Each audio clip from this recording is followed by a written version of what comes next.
السلام عليكم ورحمة الله تعالى وبركاته. إن الحمد لله نحمده ونستعينه ونستغفره ونؤمن به ونتوكل عليه ونعوذ بالله من شرور أنفسنا ومن سيئات أعمالنا. من يهده الله فلا مضل له ومن يضلله فلا هادي له. وأشهد أن لا إله إلا الله وحده لا شريك له وأشهد أن محمدا عبده ورسوله صلى الله تعالى عليه وعلى آله وصحبه أجمعين. أما بعد فإن أصدق الحديث كتاب الله وأحسن الهدي هدي محمد وخير الأمور عوازمها وشر الأمور محدثاتها وكل محدثة بدعة وكل بدعة ضلالة وكل ضلالة في النار. আল্লাহ সুবহানাহু ওয়া তাআলার মহান দরবারে লাখ শুকরিয়া জ্ঞাপন করছি, যিনি আমাদেরকে জুমার সালাতের পরে আবারও দারসুল আকাইদ আকীদা শিক্ষার জন্য বসার তৌফিক এনায়েত করেছেন, এজন্য বলি আলহামদুলিল্লাহ। আমরা কিতাবুল আকাইদ থেকে আলোচনা পেশ করছিলাম। হজের আগে একটা দার্স পেশ করা হয়েছিল, আজকে দ্বিতীয় দার্স, সৃষ্টির উদ্দেশ্য ও কর্তব্য। আল্লাহ সুবহানাহু ওয়া তাআলা মানুষকে দুনিয়ায় পাঠানোর সময় কি বলেছিলেন, এটা প্রশ্ন।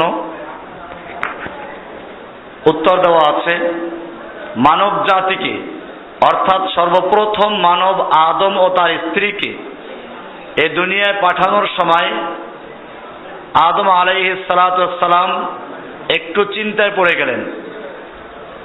কেননা যে ইবলিস তাকে এবং তার স্ত্রীকে প্রতারিত করেছে, সেও তাদের সঙ্গে দুনিয়ায় অবতারিত হচ্ছে। তারপর আরো ভয়াবহ বিষয় হলো, আদম সন্তানদের বয়স হবে 60-70 কিংবা 100 বছর। পক্ষান্তরে ইবলিসের বয়স হবে কিয়ামত পর্যন্ত।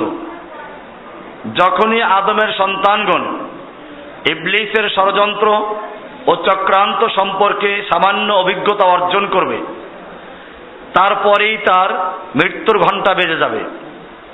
অপরদিকে ইবলিস তার সারা জীবনের অভিজ্ঞতাকে কাজে লাগিয়ে মানুষকে ধোঁকা দিবে। কোনো একটি কৌশল কাজে না লাগলে অন্য কৌশলে চেষ্টা করবে। এভাবে কোনো আদম সন্তানই তার চক্রান্ত থেকে রক্ষা পাবে না। এই কারণে আদম আলাইহিস সালাম ভীষণভাবে চিন্তায় পড়ে গেলেন।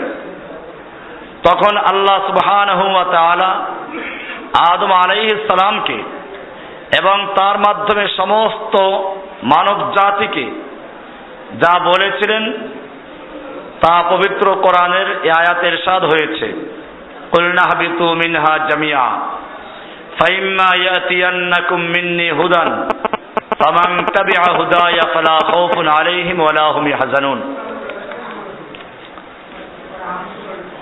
সূরা বাকারা 2 নম্বর সূরার 38 নম্বর আয়াত।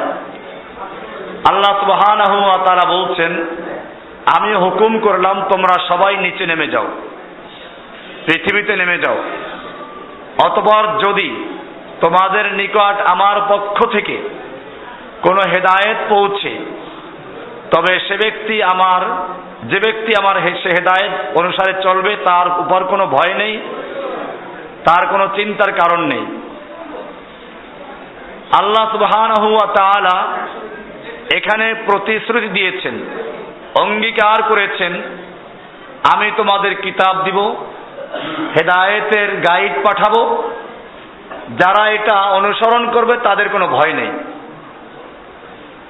প্রশ্ন, আল্লাহ সুবহানাহু ওয়া তাআলা কি সেই প্রতিশ্রুত হেদায়েতনামা পাঠিয়েছেন?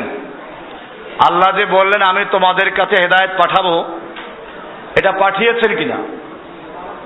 আমরা দেখি অবশ্যই আল্লাহ পাঠিয়েছেন।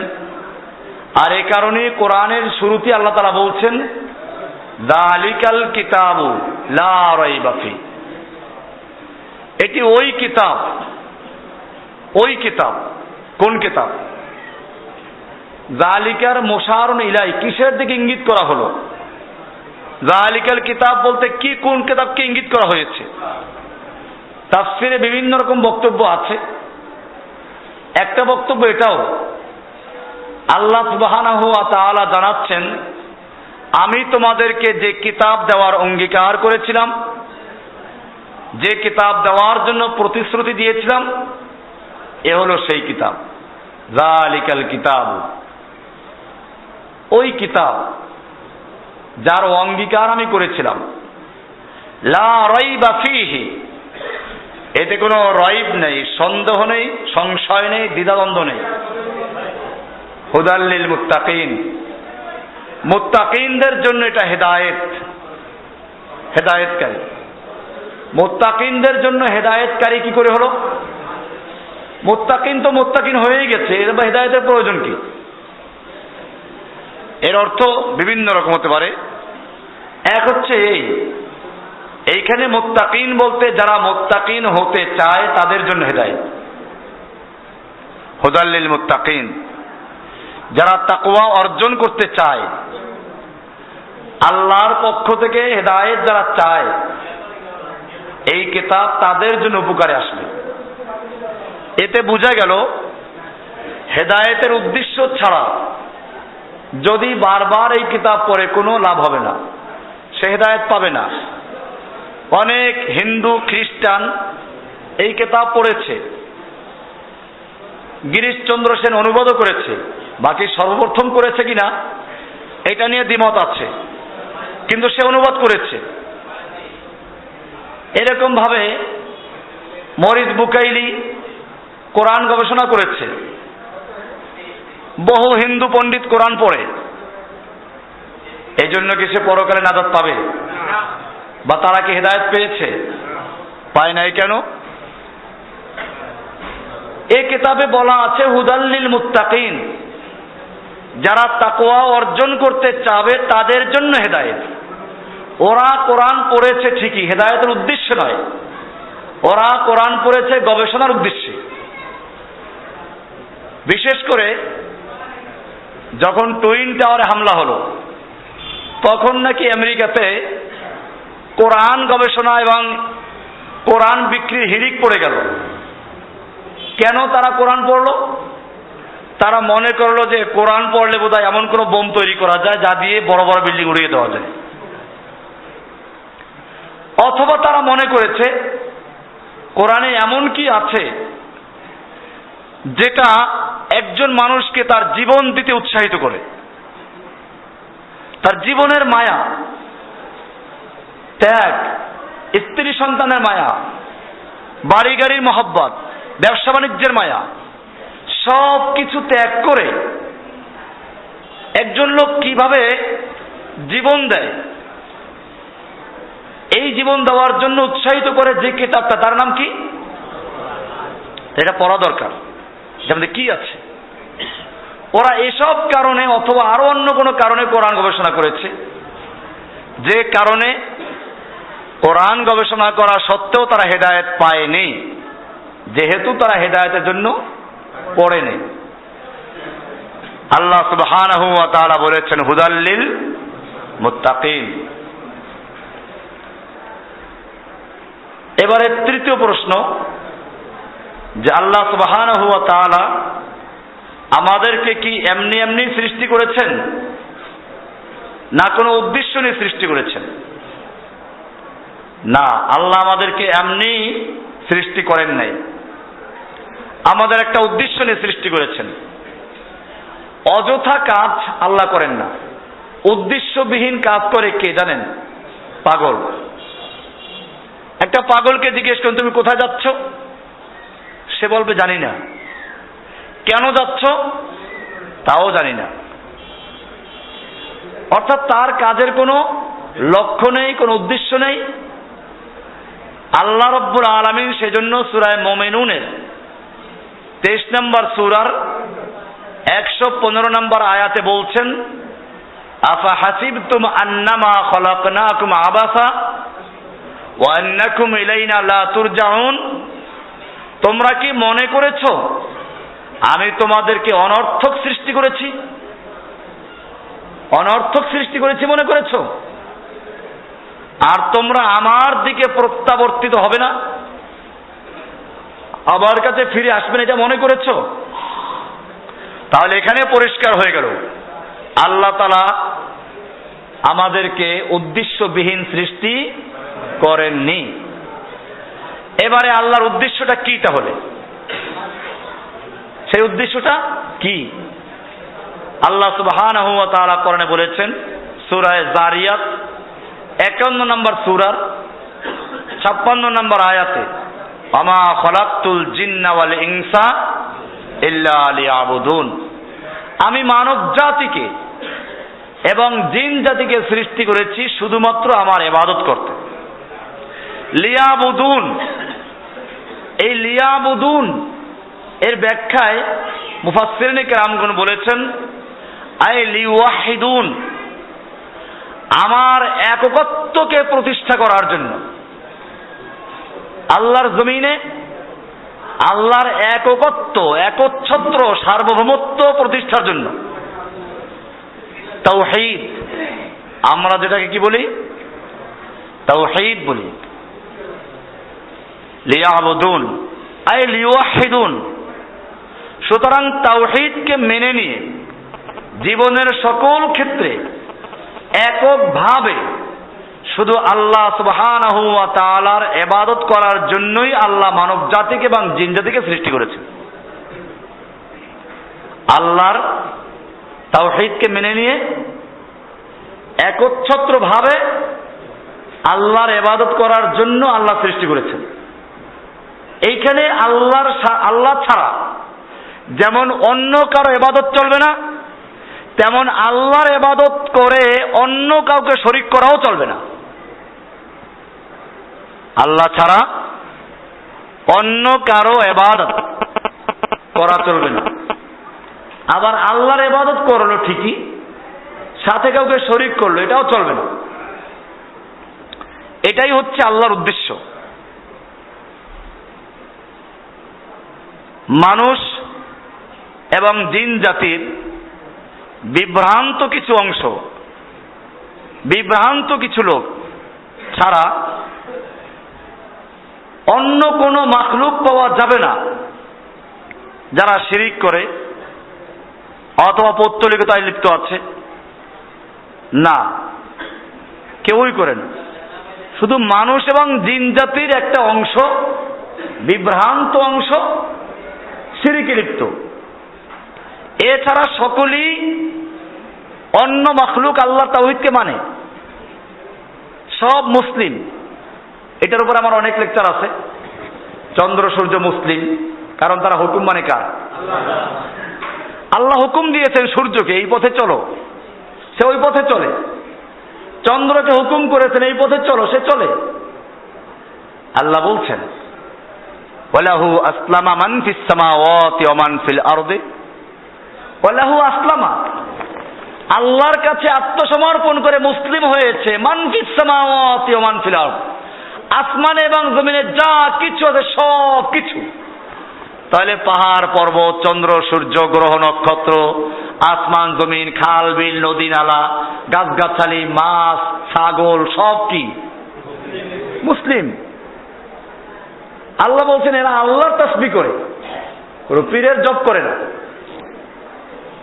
তুসাব্বিহু লাহুস সামাওয়াতুস সাবউ ওয়াল আরদু ওয়া মান ফিহিন্না, সাত আসমানে এবং জমিনে যা কিছু আছে, স্বয়ং সাত আসমান এবং জমিন, অমান ফিহিন্না, এবং এতে যা কিছু আছে সব কিছু তুসাব্বিহু লাহু, ওই এক আল্লাহর তাসবিহ করে। কার তাসবিহ করে?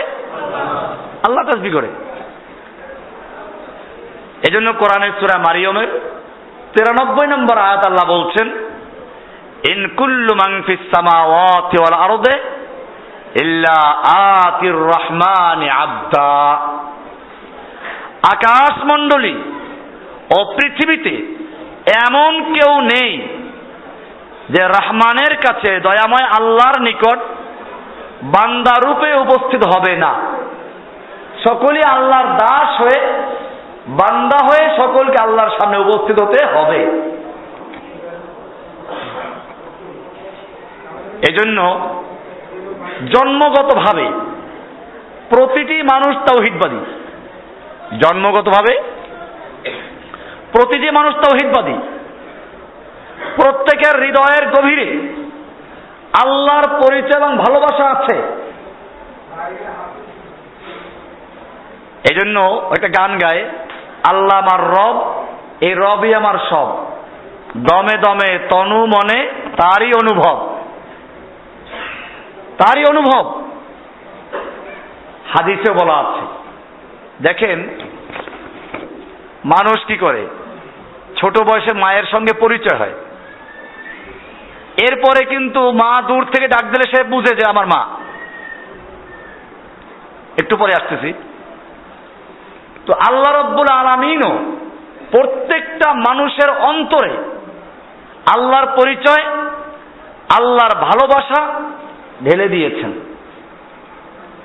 হাদিস শুনুন, আল্লাহর রাসূল সাল্লাল্লাহু আলাইহি ওয়াসাল্লাম বলছেন, আন আবি হুরায়রা রাদিয়াল্লাহু তাআলা আনহু قال قال رسول الله صلى الله عليه وسلم ما من مولود إلا يولد على الفطرة। প্রতিটি শিশুই, এমন কোন শিশু নেই যে ফিতরাতের উপরে জন্মগ্রহণ করে না। প্রতিটি শিশুই ফিতরাত মানে আল্লাহর পরিচয়, আল্লাহর একত্ববাদ এবং আল্লাহর ভালোবাসা নিয়ে জন্মগ্রহণ করে। ফাআবাওয়াহু ইউহাব্বিদানিহি আও ইউনাসসিরানিহি আও ইউমাজ্জিসানিহি। অতঃপর তার মা বাপ, আবাওয়া পিতামাতাকে বলা হয়, আবুন মানে বাপ, আর আবাওয়ান বলতে মা বাপ একসাথে বোঝায়, দুই বাপ মানে মা বাপ। আবাওয়াহু তার পিতা মাতা, ইউহাব্বিদানিহি তাকে ইহুদি বানিয়ে ফেলে, আও ইউনাসসিরানি অথবা নাসারা বানায়, আও ইউমাজ্জিসানি অথবা মজুসি অগ্নিপূজক বানায়। এটা মা বাপ বানায়, পরিবেশ বানায়, বন্ধু বান্ধব বানায়। কিন্তু আল্লাহ তাআলা সৃষ্টি করেছেন কিসের উপরে? প্রত্যেকটা শিশুকে তাওহীদের উপর সৃষ্টি করেন। আল্লাহর রাসূল সাল্লাল্লাহু আলাইহি ওয়াসাল্লাম একটা উদাহরণ দিচ্ছেন, কামা তুনতাজুল বাহিমাতু বাহিমাতান জামা। যেমন একটা পশুর একটা শিশু জন্ম হয়, এই শিশুটার হাত পাও সব ঠিক থাকে।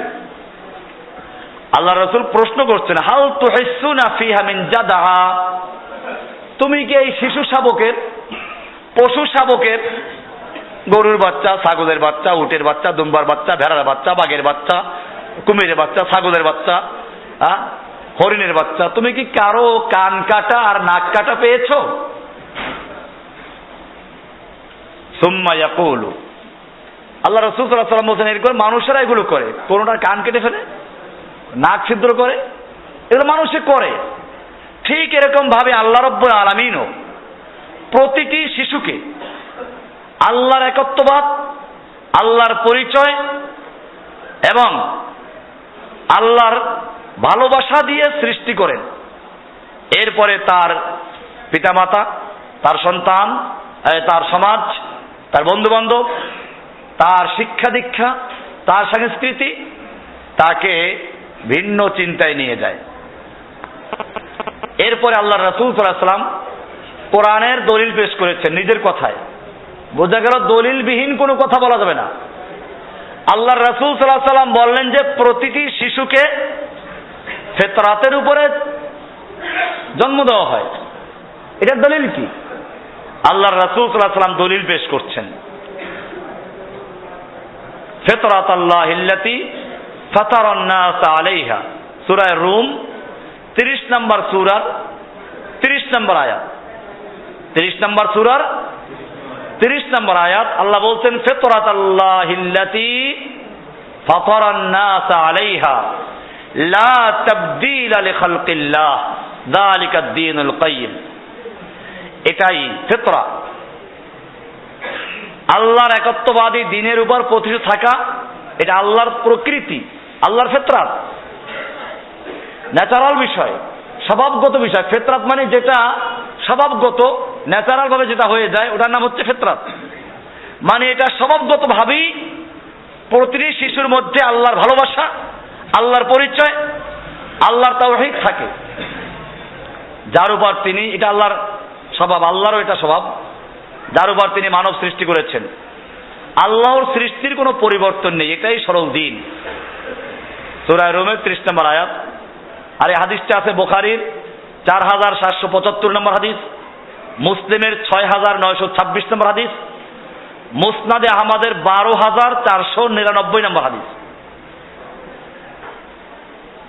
বাস্তবিক প্রকৃত অর্থেই একটি শিশু শাবক নিখুঁত ও পরিপূর্ণ দুটো কান সহ সর্বাঙ্গীন পরিপূর্ণতা নিয়ে জন্মগ্রহণ করে, কিন্তু মানুষ তার কান কেটে তাকে বিশ্রী ও ত্রুটিযুক্ত করে ফেলে। এভাবে একটি মানব শিশু আল্লাহর পরিচয়, আল্লাহর ভালোবাসা ও একত্ববাদী চেতনা নিয়ে জন্মগ্রহণ করার পর পিতামাতা, বন্ধুবান্ধব, পীর ফকির কর্তৃক বিভ্রান্ত হয়ে সে শিরকে, বেদাতে, অগ্নিপূজায় লিপ্ত হয় এবং কান কাটা পশু শাবকের মতোই অসুন্দর, বিকৃত ও ত্রুটিযুক্ত হয়ে যায়। এক পর্যায়ে সে হারিয়ে ফেলে মহান স্রষ্টার প্রকৃত পরিচয়। এভাবে সে ভুলে যায়। স্বভাবগতভাবেই প্রতিটি মানুষ একাত্মবাদী চেতনা সহ আল্লাহর ইবাদত করার মনোবৃত্তি নিয়েই দুনিয়ায় আগমন করে। ইবাদত ও দাসত্বতার প্রকৃতিগত বিষয়ে সে কোনো না কোনো সত্তার দাসত্ব করবেই, এটা মানুষের স্বভাব। মানুষ কারো না কারো গোলামি করবে, দাসত্ব করবে, এই মানসিকতা নিয়েই সে আসে আল্লাহ দাসত্ব করার জন্য। এই জন্যই একমাত্র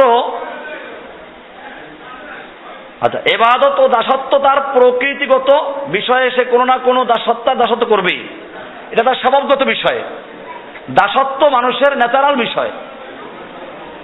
এই জন্যই একমাত্র মাবুদের পরিচয় হারিয়ে ফেললে, মাবুদের পরিচয় যার দাসত্ব করা দরকার তার পরিচয় হারিয়ে ফেললে তখন কি করে?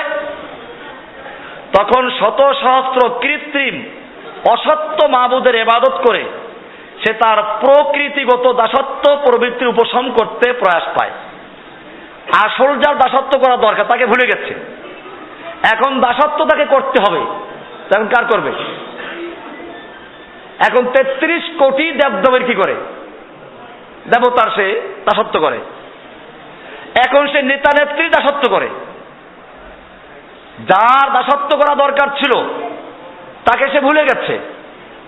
তার সংস্কৃতি, তার শিক্ষা, তার সমাজ তাকে আল্লাহর পরিচয় ভুলিয়ে দিয়েছে। এখন সে গোলামি করে কার? তার বসের গোলামি করে, মন্ত্রীর গোলামি করে, এমপির গোলামি করে। আপনারা দেখেন নাই যে রাজনৈতিক কর্মীগুলো যে আছে, নেতাকে খুশি করার জন্য যা ইচ্ছা তাই করতে পারে। নেতার নামে কেমনে জিকির করে, নির্বাচন দেখেন নাই? আমি মালিবাগে ছিলাম যখন, তো মালিবাগ পশ্চিম শান্তিবাগ মসজিদের খতিব ছিলাম। ওখানে থাকা অবস্থায় মির্জা আব্বাস ছিল, উদাহরণস্বরূপ বলছি, আমি মির্জা আব্বাসের বিরুদ্ধে বলছি না, মির্জা আব্বাসের স্লোগান চলছে, তো মিছিলের সামনে পড়ে গেলাম। তো জিকির কেমনে করে দেখেন, এক দলে বলে মির্জা, আরেক দল বলে আব্বাস, মির্জা আব্বাস, মির্জা আব্বাস। আমি মিলাইলাম ওই যে পীর সাহেবের মুরিদদেরকে গায়ে লা ইলাহা ইল্লাল্লাহ, ও জিকির চলছে। এই যে জিকির গুলো করে, এর বিনিময়ে কি পাবে সে? হয়তো কোনো পদ পাবে, নইলে কয়েকটা বিস্কুট পাবে, চকলেট পাবে, এই তো পাবে। এই জন্য তারা কি জিকির করছে? খালেদা জিয়ার জিকির করে। একদিকে একদল বলে খালেদা, আরেক দল বলে জিয়া। খালেদা জিয়া, খালেদা জিয়া, জিয়া খালেদা, উল্টাইয়া পাল্টাইয়া। ঠিক পিছনে মুরিদরা যা করে, ইল্লাল্লাহ লা ইলাহা, লা ইলাহা ইল্লাল্লাহ। ওরা কি করে? মিল আছে। কারণ যখন এক আল্লাহর ইবাদত বাদ দিয়ে বহু ইলার ইবাদত করবে, তখন সবাই এক কারবারই করবে, উল্টাইবে, ঘুরাইবে, ফিরাইবে, এই কাজগুলোই করবে। দুইটাই আছে বিএনপির, এই জন্য কেউ নাখোশ হবে না, কারণ আমি আওয়ামী লীগের মিছিলে কোনো শুনিও নাই, কারণ ওরা আমাদের ধারে কাছে আসেই না। এরা আসছে সেই জন্য, কারণ কাছের লোকেরা আমাদের পক্ষেই বললাম, যাদের অ্যালার্জি আছে বিএনপির উপরে। আমার কাছে দুই নেত্রী সমান, পায়খানার এপিটো ওপিটো দুই পক্ষে নাপাক, ঠিক আছে? দুইজনই গণতন্ত্রী, দুইজনই একই কারবার করেন। কাজে এখানে কারো কোনো পক্ষে বিপক্ষে নেই, যেহেতু আমি ওনাদেরটা শুনছি সেজন্য বললাম। কাজে এটাকে আবার কালারিং করার কোনো সুযোগ নেই। ও তাই নাকি? এখানে আসলে মিলাইতে পারে না, কারণ একদিকে হাসিনা বললে বলা দরকার অজিত মিয়া, কিন্তু অজিত মিয়ার সঙ্গে হাসিনার সম্পর্ক তো ভালো ছিল না, এই জন্য আওয়ামী লীগের লোকেরা ভুলে অজিত মিয়ার নাম লয় না। ব্যাপারটা বুঝেন নাই? কি করবে? হাসিনা মুজিব বলে বাপের নাম বলা লাগে, কিন্তু বিয়ের পর তো বাপের নাম থাকে না। এক প্যাচে পড়ে গেছে, এরা হয়তো স্লোগান মিলাইতে পারে নাই। যাই হোক, হয়তো কোনো মিলাই ফেলছে কিনা জানি না। আসুন তাহলে যেটা আমি এখানে লিখেছি সেটা হলো এই, যে এক মাবুদের যার আনুগত্য করা দরকার, যার দাসত্ব করবে, তার পরিচয় যখন ভুলে যায়, তখন সে তো দাসত্ব তো করবে কারো, তখন ওই এক আল্লাহর দাসত্বের পরিবর্তে কি করে? অসংখ্য শত সহস্র কি করে? মনিবের দাসত্ব এরা করে।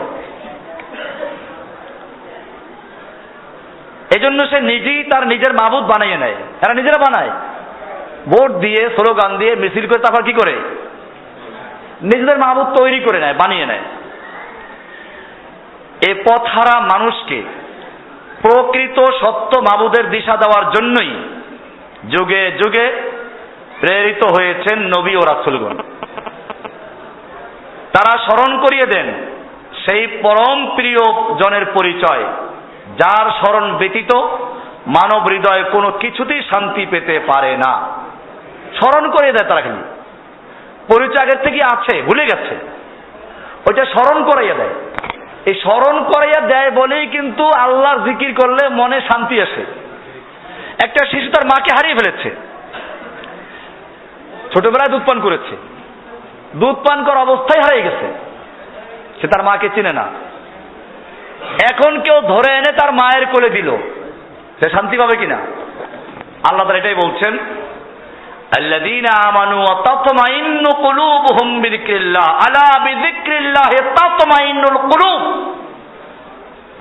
যারা ঈমান আনে এবং আল্লাহকে স্মরণ করে, যাদের অন্তর প্রশান্ত হয়, তারাই মুমিন। আগের থেকে আসছে। আল্লাহ বলছেন, জেনে রাখো, আলা বিযিকরিল্লাহি তাতমাইন্নুল কুলুব। আল্লাহর স্মরণ, আল্লাহর জিকির দ্বারাই অন্তরসমূহ প্রশান্তি লাভ করে, প্রশান্ত হয়। কেন প্রশান্ত হয়? আসল যার দাস আমরা, তার পরিচয় পাওয়া গেছে, এই কারণে প্রশান্তি আসে। জিকির শব্দটা, স্মরণ, জিকির অর্থ স্মরণ করা, জিকির অর্থ আলোচনা করা। এটা তখনই ব্যবহার করা হয় যখন পূর্ব পরিচিত অর্থে ব্যবহার করা হয়। স্মরণ করে দেয় কাকে? পূর্বে যদি পরিচয় না থাকে তাহলে স্মরণ করানো বলবে? স্মরণ করানো জিকির, জিকির মানে স্মরণ। যদি পূর্বে পরিচয় থাকে কিন্তু ভুলে গেছে, ওইটাকে স্মরণ করাইয়া দেওয়ার নাম কি? জিকির। আসুন, এই জন্য আল্লাহ তাআলা আল্লাহর আলোচনাকে জিকির বলা হয়েছে। আল্লাহর আলোচনাকে জিকির বলা হয়েছে। সূরা হিজরের 15 নম্বর সূরা 9 নম্বর আয়াত দেখবেন। আবার এই কোরআনকে তাযকিরা বলা হয়েছে, ইন্না হাযিহি তাযকিরাহ ফামান শাআ যাকারাহ ফি সুহুফিন মুকাররামাহ। সূরা আবাসা 80 নম্বর সূরার 11 নম্বর আয়াত আল্লাহ বলছেন তাযকিরা। কোরআনকে বলে তাযকিরা। তাযকিরা মানে কি? তাযকিরা মানে হলো যে স্মরণ করে দেয়, স্মরণিকা। আবার সূরা আনআম 6 নম্বর সূরার 90 নম্বর আয়াতে আল্লাহ বলছেন যিকরা। যিকরা কোরআনের নাম কি বলা হয়েছে? স্মরণিকা। আবার রাসূল সাল্লাল্লাহু আলাইহি ওয়াসাল্লামকে আল্লাহ বলছেন মুযাক্কির। কি বলছেন? স্মরণ করাইয়া দেয় যে, তার নাম কি? স্মরণ করানেওয়ালা। এটা আছে সূরা গাশিয়া 88 নম্বর সূরার 81 নম্বর আয়াত। আল্লাহ বলছেন ইন্নাকা আনতা মুযাক্কির, ইন্নামা আনতা মুযাক্কির, ইন্নামা আনতা মুযাক্কির। নিশ্চয়ই আপনি একজন স্মরণ দাতা। এখন স্মরণ করাইয়া দেওয়া, কোন জিনিস স্মরণ করে দেয়? কোনটা? যেটা ভুলে গেছে। পূর্বে যেটা জানা ছিল মানুষ ভুলে গেছে, ওইটাকে স্মরণ করাইয়া দিলে তার নাম কি? জিকির, তার নাম মুযাক্কির, তার নাম তাজকিরা, তার নাম যিকরা। পৃথিবী, পাহাড়, পর্বত, সুন্দর উদ্ভিদ জগৎ, এসব কিছু কি কোরআনে যিকরা বা স্মরণিকা বলা হয়েছে? কারণ এইগুলো আল্লাহর পরিচয় স্মরণ করাইয়া দেয়। হ্যাঁ, সব কিছু কি করে? আল্লাহর পরিচয় স্মরণ করাইয়া দেয়। এই সব কিছুই পাহাড় পর্বত বলেন, চন্দ্র সূর্য বলেন, কেমনে? আপনি ছাগলের লাদা দেখলে বুঝতে পারেন যেখান থেকে ছাগল চলে গেছে। পায়ের ছাপ দেখে বুঝতে পারেন এখান থেকে গরু, ছাগল না মহিষ না বাঘ কি চলে গেছে। ছাগলের পদচিহ্ন দেখলে ছাগল বোঝা যায়। গরুর পদচিহ্ন দেখে গরুর পরিচয় পাওয়া যায়। বাঘের পদচিহ্ন দেখে বাঘের সন্ধান পাওয়া যায়। হাতির পদচিহ্ন দেখে হাতির পরিচয় পাওয়া যায়। মানুষের পদচিহ্ন দেখে মানুষের পরিচয় পাওয়া যায়।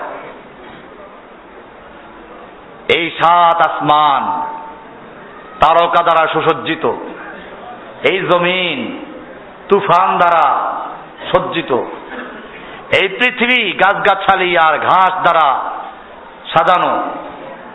এইটা কি? এইটা কি কোনো একজন মহান কারিগর, মহান স্রষ্টার পরিচয় বহন করে না? এই জন্য যেহেতু পরিচয় করাইয়া দেয়, এই কারণে সবগুলোকে বলা হয়েছে কি? জিকির, মুযাক্কির, তাজকিরা। কারণ এই সবগুলো একটা স্রষ্টার পরিচয় করাই দেয়, যে আগের থেকে পরিচিত। এই সবই হৃদয়ের কাছে পূর্ব পরিচিত। দয়াময় স্রষ্টা আল্লাহ সুবহানাহু ওয়া তাআলাকে স্মরণ করিয়ে দেয়। আল্লাহর সৃষ্ট মহাবিশ্ব এবং বিশ্বের অতি ক্ষুদ্র কণিকা থেকে শুরু করে সুবিশাল গ্যালাক্সি পর্যন্ত সবই এক স্রষ্টা ও শিল্পীর অস্তিত্বের সাক্ষ্য ও সুস্পষ্ট প্রমাণ বহন করে। কে সেই স্রষ্টা? তার নাম কি? কি বা তার পরিচয়? তিনি কি একক সত্তা? এসব তো আর আকাশ মাটি ও সৃষ্টি তো আমাদেরকে জানাতে পারবে না।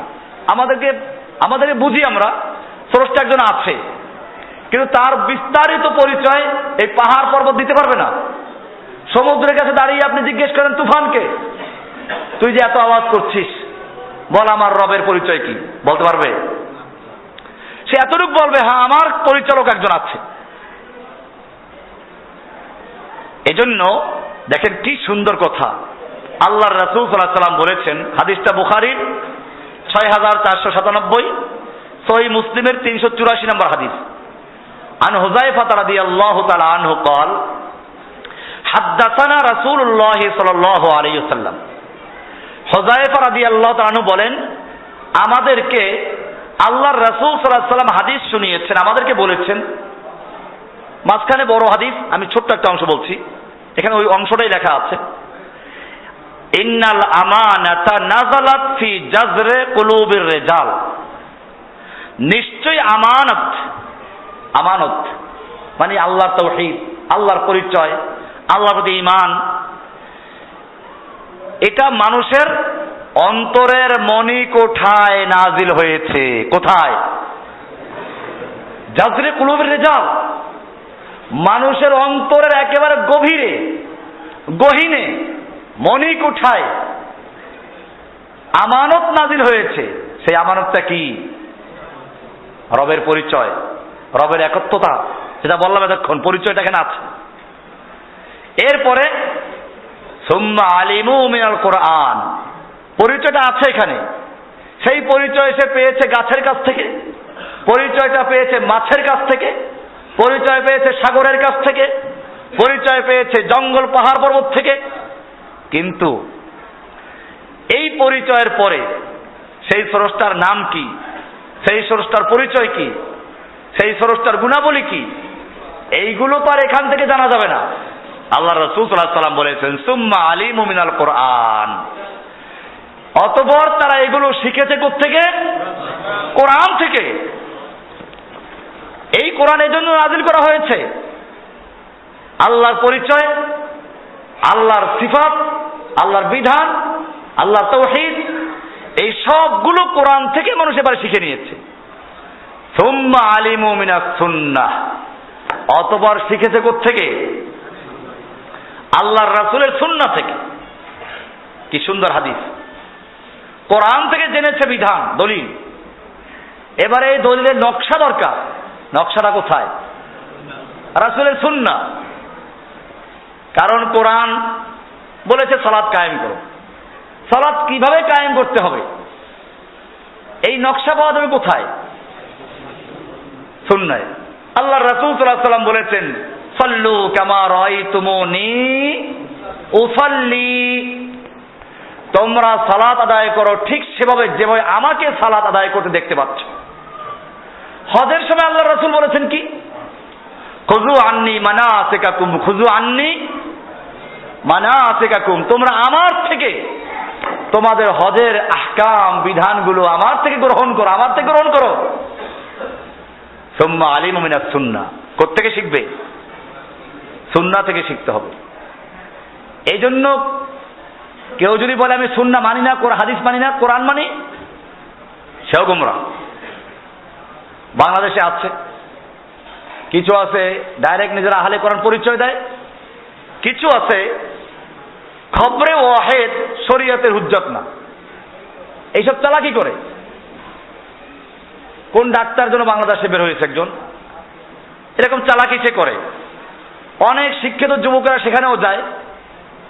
আমি আপনাদেরকে সাবধান করছি, এই লোকগুলো থেকে সাবধান থাকবেন।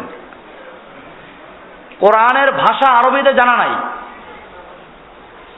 এই জন্য এদের সুন্দর, চটকদার আর চমৎকার কিছু কথা শুনে আপনারা বিভ্রান্ত হবেন না।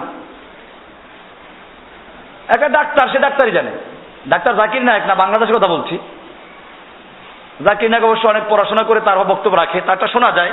তারপরও সতর্কতা অবলম্বন করতে হবে, কারণ আরবি ভাষার প্যাচগোজ তার ভালো করে জানা নাই। সে আরবি তো অত বড় পণ্ডিত না, এখনো ঠিক মতো কোরআন শুদ্ধভাবে পড়তে পারে না, তার কোরআন পড়া ভুল আছে। আমি তাকে ছোট করছি না, আলহামদুলিল্লাহ সে অনেক বড় কাজ করেন, তাকে ভালোবাসি, তাকে সমর্থন করি। সে কোরআন সুন্নাহ মোতাবেক যতটুকু বলে অতটুকু সমর্থন করি। এটা আমি সবের বেলায়, জাকির নায়েকের বেলায় বলেন, আর একজনের বেলায় বলেন, কোরআন এবং সুন্নাহ মোতাবেক যেই কথা বলবে সে যত ছোট হোক না কেন আমি তাকে সমর্থন করি, অতটুকু যতটুকু সে কোরআন সুন্নাহ মোতাবেক বলে। আর কোরআন সুন্নাহ বিহীন যদি কথা বলে সে যত বড় ব্যক্তি বলুক না কেন তাও আমি মানি না। কারণ আমাকে আল্লাহ নির্দেশ করেছেন কোরআন সুন্নাহ দ্বারা যাচাই করতে। সূরা নিসার 59 নম্বরে বলা আছে ফাইন তানাজাতুম ফি শাইইন ফারুদ্দু ইলাল্লাহি ওয়ার রাসূল, যদি কোনো বিষয়ে তোমাদের মধ্যে বিবাদ থাকে, মতনৈক্য দেখা দেয়, বিরোধ দেখা দেয়, ওটা আল্লাহ এবং তার রাসূলের কাছে ফেরত দাও। আল্লাহর কাছে ফেরত দেওয়ার মানে হচ্ছে কোরআনের সঙ্গে মিলাও, রাসূলের সঙ্গে ফেরত দেওয়ার মানে হচ্ছে সুন্নাহর সঙ্গে মিলাও। আল্লাহর রাসূল সাল্লাল্লাহু আলাইহি ওয়াসাল্লাম কথা বলেছেন, তারাকতু ফীকুম আমরাইন, আমি তোমাদের মাঝে দুটো জিনিসকে রেখে যাচ্ছি, লান তাদিল্লু মা তামাসসাকতুম বিহিমা, তোমরা গোমরা হবে না, পথভ্রষ্ট হবে না, পদচ্যুত হবে না যতক্ষণ পর্যন্ত ওই দুটো জিনিসকে তোমরা শক্তভাবে ধরে রাখবে। সেই দুইটা জিনিস কি? বড় বড় পীর, বড় বড় মুফতি, বড় বড় মুহাদ্দিস, সংখ্যাগরিষ্ঠ মানুষ না। আল্লাহর রাসূল সাল্লাল্লাহু আলাইহি ওয়াসাল্লাম পরিষ্কার করে দিয়েছেন, সেই দুটো জিনিস হচ্ছে কিতাব আল্লাহি ওয়া সুন্নতি। একটা হচ্ছে আল্লাহর কিতাব কোরআন, আর একটা আমার সুন্নাহ, আমার তরিকা, আমার কথা, আমার কাজ। এজন্য কোরআন মানবে আর হাদিস মানবে না। এখন একদল বের হয়েছে, এরা কোরআন মানে দাবি করে। তো কোরআনে তো বলা আছে আকিমিস সালাতা তারাফাইন নাহার ওয়া যুলাফা মিনাল লাইল, দিনের দুই অংশে এবং রাতের কিছু অংশে সালাত আদায় করো, কাজেই তিন ওয়াক্ত সালাত। আবার এই তিন ওয়াক্ত যে সালাত আদায় করবে তা পাবে কোথায়? কয় রাকাত পড়বে? কিভাবে আদায় করবে? রুকু আগে না সিজদা আগে? তাসবিহ তাহলিল কি পড়বে? এখন তাদের সালাত কেমনে তা আমার জানা নাই অবশ্য। কেমনে সালাত আদায় জানা আছে কারো? বাড্ডার কারা জানেন না? বাড্ডায় তো আছে এরা। আমাদের অনেক ভাইকে তারা বিভ্রান্ত করতে পেরেছে। আর আমাদের ভাইগুলো আলহামদুলিল্লাহ এমন, ওই একদল আছে পীরের মুরিদ, আর এখন হলো যেদিকে ঝুঁকে তার মুরিদ। মাশাআল্লাহ, আলহামদুলিল্লাহ, দারুণ, আলহামদুলিল্লাহ, ভালো। আমি এই ভাইকে বলিও নাই, আমাদের কিছু লোক আছে। এই তাকলিদ, অন্ধ অনুকরণ করা যাবে না। আলহামদুলিল্লাহ, আপনাদের উপর সে ধারণা আমার আছে, সুধারণাই আছে, এবং আপনাদের এতটুকু কোরআন সুন্নাহর প্রতি ভালোবাসা আছে বলে আপনারা কষ্ট করে এখানে আসেন। আল্লাহ তাআলা আপনাদেরকে কোরআন সুন্নাহর জ্ঞান দান করেন এবং আমল করার তৌফিক দান করেন। যাই হোক, বলছিলাম এই লোকগুলো দাবি করে কোরআন মানি। তো কোরআন মানলে কোরআনে কি সালাতের এই তাকবীরের তাহরিম থেকে শুরু করে সালাম ফেরানো পর্যন্ত বিষয়গুলো আছে কোরআনে? এজন্য সুম্মা আলিমু মিনাস সুন্নাহ, সুন্নাহ থেকে শিখতে হবে এগুলো,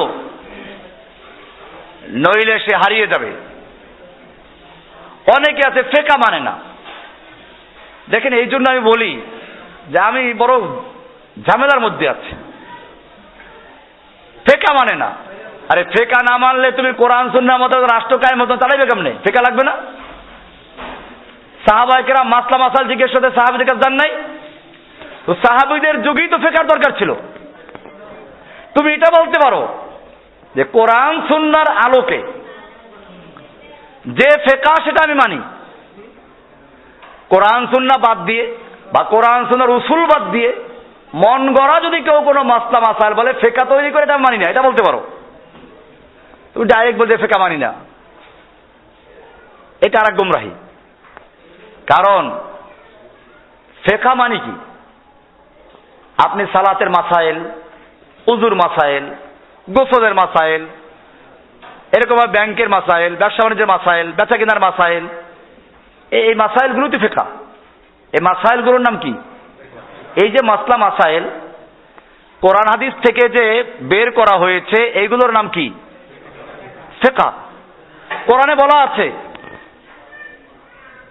ফালাউলা নাফারা মিন কুল্লি ফিরকাতিন মিনহুম ফালাউলা নাফারা মিন কুল্লি ফিরকাতিন মিনহুম তায়ফাতুন লিয়াতাফাক্কাহু ফিদ্দীন, লিয়াতাফাক্কাহু ফিদ্দীন, তাফাক্কুহ ফিদ্দীন, ফিকহ অর্জন করবে। তো ফিকহ না মানলে কেমনে আপনি? তো কোরআনে তো এখানে ফিকহ অর্জন করতে বলা হয়েছে। ফিকহ অর্জন না করলে আপনি আমিরুল মুমিনিন হলেন, আপনি দেশ চালাবেন কেমনে? আপনার বিচার ব্যবস্থা কেমনে চলবে? ওই কোরআন দিয়ে, হাদিস দিয়ে। ওই কোরআন এবং হাদিস থেকে যে মাসাইল গুলো বের করা হয় ওইটার নামই কি? ফেকা কোনো জঙ্গলের আজীব কোনো পশুর নাম না। এই জন্য কথাবার্তা বলতে আপনারা বুঝে শুনে বলবেন। এমন কথা আপনারা বলবেন না যে কথা বললে নিজের বিপদ আসে। আপনি বলতে পারেন যে কোরআন সুন্নাহর দলিল ছাড়া, কোরআন সুন্নাহর আলোকে বের করা হয়েছে, সেই সব ফিকহ ছাড়া মন গড়া কোনো ফিকহ আমরা মানে ঠিক আছে ওকে। এই হাদিসটা খুবই গুরুত্বপূর্ণ। আল্লাহ রাসূল সাল্লাল্লাহু আলাইহি ওয়াসাল্লাম বলেছেন, আন্নাল আমানাতা নাযালাত ফি জাযরে কুলুবির রিজাল। আমানত মানুষের অন্তরের গহীনে, অন্তরের মণিকোঠায় আমানত নাজিল করা হয়েছে। সেই আমানত হচ্ছে আল্লাহর ভালোবাসা, সেই আমানত হচ্ছে আল্লাহর পরিচয়, আল্লাহর তাওহীদ। এরপরে এই তাওহীদের পরিচয় পেয়েছে, আল্লাহর পরিচয় পেয়েছে আল্লাহর সৃষ্টি দিয়ে। এরপরে পরিচয় পাওয়ার পরে এখন বিস্তারিত বিধান জানছে কোত্থেকে? কোরআন থেকে। সুম্মা আলিমু মিনাল কোরআন, অতঃপর তারা শিখেছে কোত্থেকে? কোরআন থেকে। কোরআন থেকে শিখলো। তারপর আল্লাহ রাসূল বলেন সুম্মা আলিমু মিনাস সুন্নাহ, অতঃপর শিখেছে সুন্নাহ থেকে। আপনি বলবেন যে কোরআন থেকে তো শিখলাম, সুন্নাহ দরকারটা কি? বলতে পারেন এরকম? যারা দাবি করে আহলে কোরআন তারা এই কথাটাই বুঝায় যুবকদেরকে।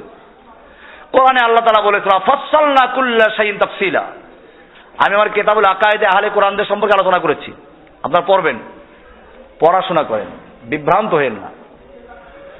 তারা দলিল দেয় কি? সব দলিল দেওয়া আছে ওখানে। তারা বুঝায় কোরআনে বলা আছে, আল্লাহ বলছেন সব কিছু বিস্তারিত আলোচনা করেছি। তো সব তো বিস্তারিত কোরআনে আছে, আবার হাদিসের কি প্রয়োজন?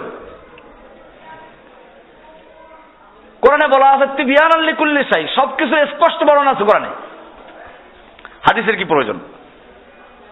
তাছাড়া হাদিস তো আল্লাহ রাসূলের যুগে লেখা হয় নাই, পরে লেখা হয়েছে। এর উপরে কিভাবে নির্ভর করা যায়? কয়েকদিন পর বলবে কোরআনও তো রাসূলের যুগে এরকম ভাবে মুসাফে ছিল না, মুখস্থ ছিল, বিভিন্ন জায়গায় টুকরো টুকরো ছিল, এটাও কেমনে মানা যায়? বলবে এরকম। হ্যাঁ জি বুঝি নাই। হ্যাঁ হ্যাঁ আচ্ছা আচ্ছা ঠিক আছে, মানে আহলে কোরআনদের সম্পর্কে নাকি ওই হাদিস সম্পর্কে? তো হাদিসকে তারা এভাবে অস্বীকার করবে, অথচ কোরআনে বারবার বলা হয়েছে কুল ইন কুনতুম তুহিব্বুনাল্লাহা ফাত্তাবিউনি। হে নবী, আপনি মুসলিম জাতিকে জানিয়ে দিন, মুমিনদেরকে জানিয়ে দিন, যদি তোমরা আল্লাহকে ভালোবাসতে চাও তাহলে আমার ইত্তেবা করো, আমার আনুগত্য করো। কি করতে বলা হয়েছে? কেন রাসূল আনুগত্য করবো? কেন? আমি কোরআন থেকে শিখবো, আমি কোরআন থেকে, কোরআনে বিস্তারিত আছে, রাসূলের কেন আনুগত্য করব? কোরআন কি বলেছে? মজার বিষয় এটা, ফাত্তাবিউনি, আমার ইত্তেবা করো। ইত্তেবা কাকে বলে? অনুসরণ নয়? আরে আপনারা তো এই কথা বলবেন না, আপনি ব্যাখ্যা দিয়েছে আগে। তাবউন, তাবিউন বলা হয় পায়ের নিশানা, পদচিহ্ন অনুসরণ করে চলা, এটার নাম কি? কারো পায়ের চিহ্নের উপরে পা রেখে চলার নাম হচ্ছে ইত্তেবা। কয় না অনেকের পদাঙ্ক অনুসরণ করছি, এই পদাঙ্ক মানে ওইটা আর কি।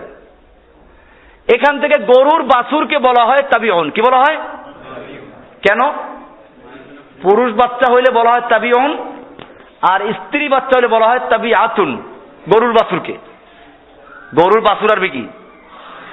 গরুর বাচ্চা আরবি হচ্ছে তাবিউন, তাবিআতুন। পুরুষ হলে তাবিউন, স্ত্রী হলে তাবিআতুন। কেন বলা হয়? গরুর বাছুর তার মাকে অনুসরণ করে, মা যেদিকে যায় ওদিকে যায়, ভালো দিকে যাচ্ছে না মন্দ দিকে যাচ্ছে, আপনার কলই খাত খাওয়ার জন্য যাচ্ছে না ধান খাত খাচ্ছে, এটা ওই বাছুর দেখার বিষয় না। বুঝুক আর না বুঝুক তার মার সঙ্গে চলে, এই জন্য ওটাকে বলা হয় কি? আল্লাহ তাআলা বলছেন ফাত্তাবিউনি, আপনি বলে দিন আমার ইত্তেবা করো, আমার পদাঙ্ক অনুসরণ করো, আমার নকশে কদমে চলো, আমি যা করি তাই করো। এখানে কেন এটা বলা হলো? এই আল্লাহর রাসূল সাল্লাল্লাহু আলাইহি ওয়াসাল্লাম যা করেছেন, যা বলেছেন, সেইগুলোই সংকলিত হয়েছে হাদিস আকারে। কি আকারে? কাজে এখন যদি কোনো ব্যক্তি কোরআন মানার দাবি করে হাদিসকে অস্বীকার করে, সে কোরআনও মানে না, সে কোরআনও মানে না। এটা পরিষ্কার বিষয়, সে কোরআনও মানে না। মূলত সে নাস্তিক। মুসলিমদেরকে নাস্তিক বানাবার জন্য যুগে যুগে কুফফাররা ইসলামের লেবাস পরেছে, এই লোকগুলো সেই লেবাস পরে তারপরে ধোঁকা দিচ্ছে।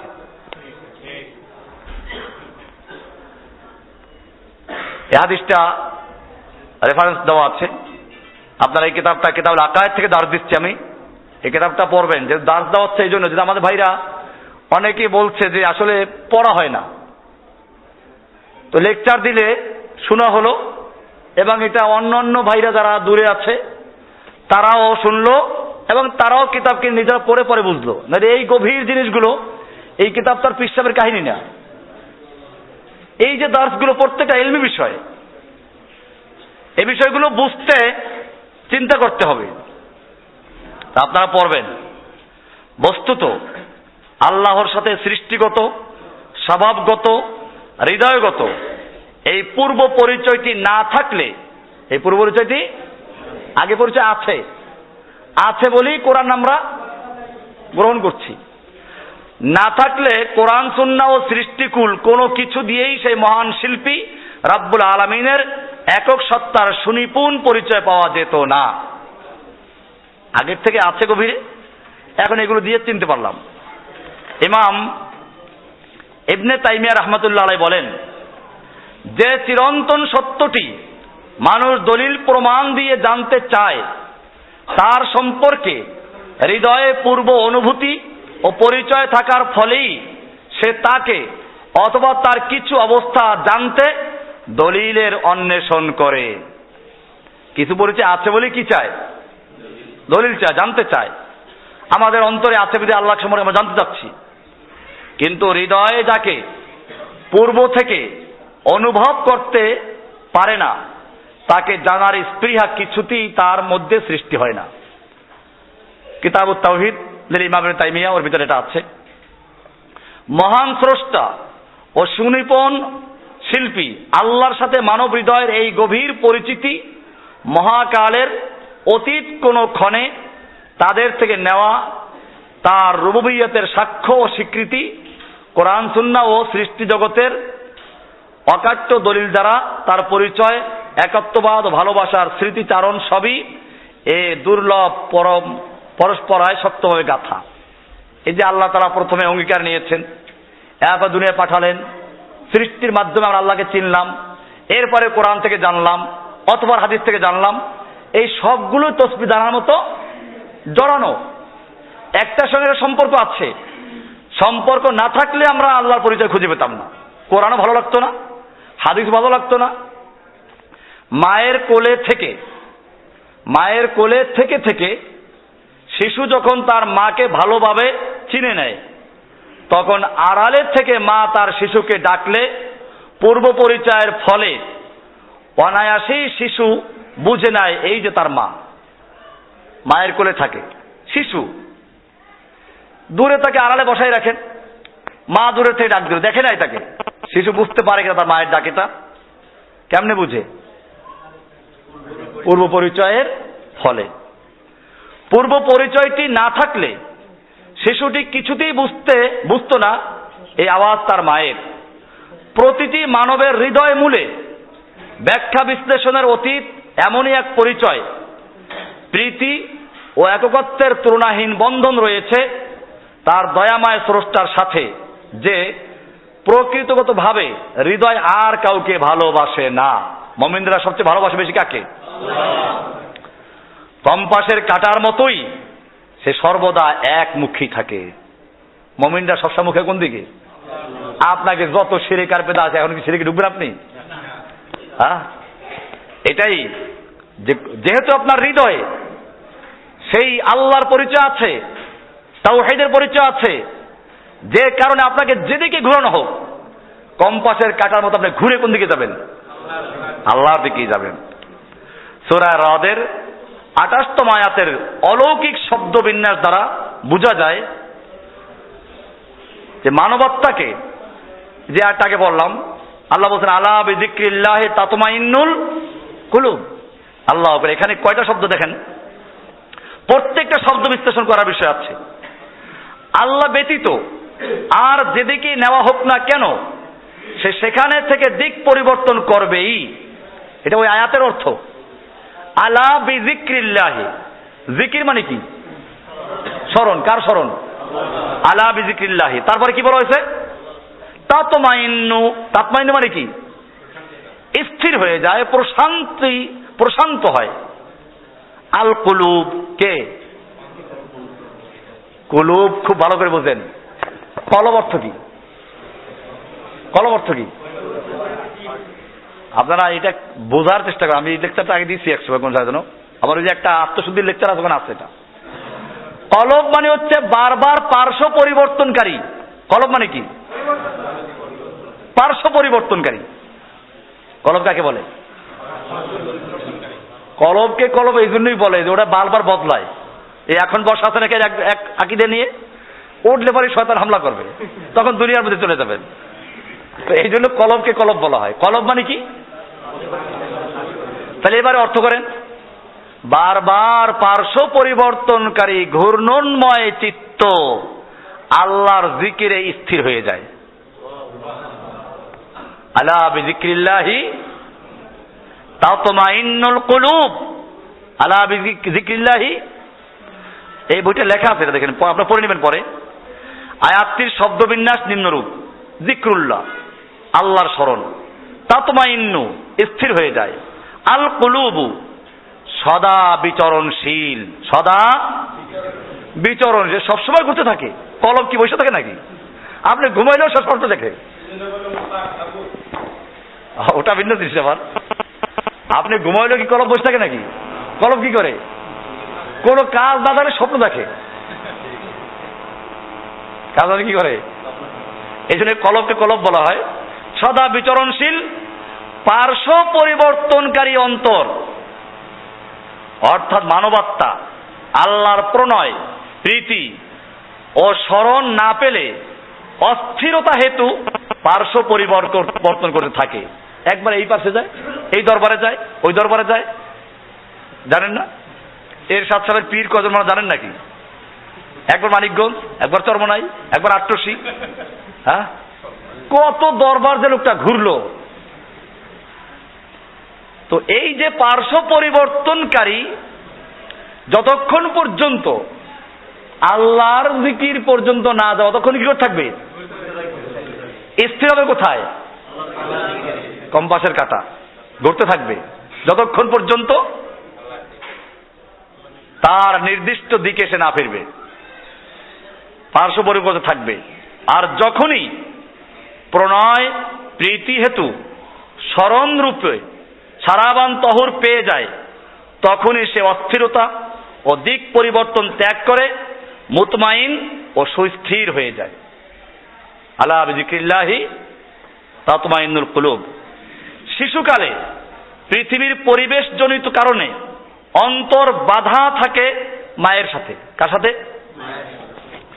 পার্শ্ব পরিবর্তনটা একটা রূপ দেওয়া এখানে। দেখ কেমনে পার্শ্ব পরিবর্তন করে। শিশু সময়ে পরিবেশগত কারণেই শিশুর অন্তরটা ওই সময় থাকে কার দিকে? মায়ের দিকে। কৈশোর ও যৌবনের প্রথম পর্বে বাধা থাকে খেলার সঙ্গীদের সাথে। এ সময় যায় কোথায়? মা বাবা কত বাধা দেয়, পড়তে বসো, কোন ফাঁকে চলে গেছে, কারণ ওই যে বন্ধুরা সব বসে আছে মাঠে। তারপরে পরিণত বয়সে বাধা থাকে জীবন সঙ্গীর সাথে। বিয়ে করলে পরে কার সাথে? বউয়ের সাথে তার অন্তরটা বাধা থাকে। এরপরে পৌরকালে বাধা থাকে সন্তান সন্ততিদের সাথে। যখন সন্তান হয়ে গেল, পূর্ণ মানে বয়স্ক হয়ে গেল, এরপরে বৃদ্ধ বয়সে বাধা থাকে নাতি নাতনিদের সাথে। পার্শ্ব পরিবর্তন হচ্ছে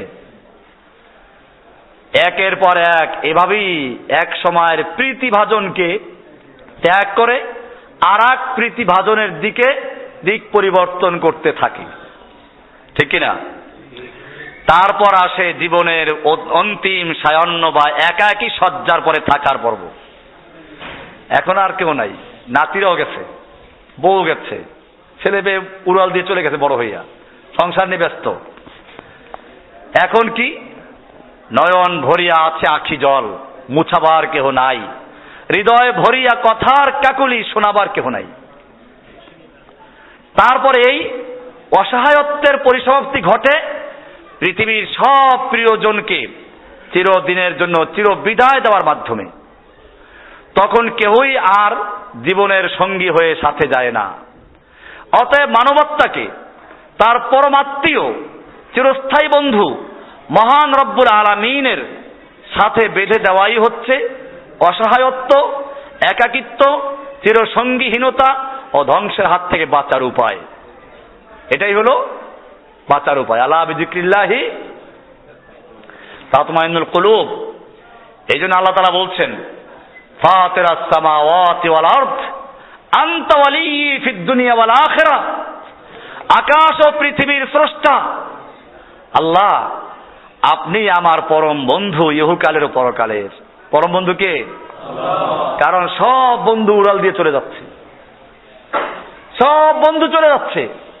সর্বশেষ আবার সেই বন্ধুর কাছে আমাকে ফিরে যেতে হবে। এই বন্ধুর কাছে ফিরে যাওয়াটাই হচ্ছে আমাদের জীবনের লক্ষ্য, জীবনের উদ্দেশ্য। আজকে আলোচ্য বিষয় কি ছিল মনে আসছে নাকি? কি? সৃষ্টির লক্ষ্য, উদ্দেশ্য, এটা আলোচনা হলো। আল্লাহ সুবহানাহু ওয়া তাআলা আমাদের সকলকে বিষয়গুলোকে বুঝার এবং আমল করার তৌফিক দান করুন। আমিন। ওয়া সাল্লাল্লাহু তাআলা আলা নবিয়িনা মুহাম্মদ ওয়া আলিহি ওয়া সাহবিহি আজমাইন।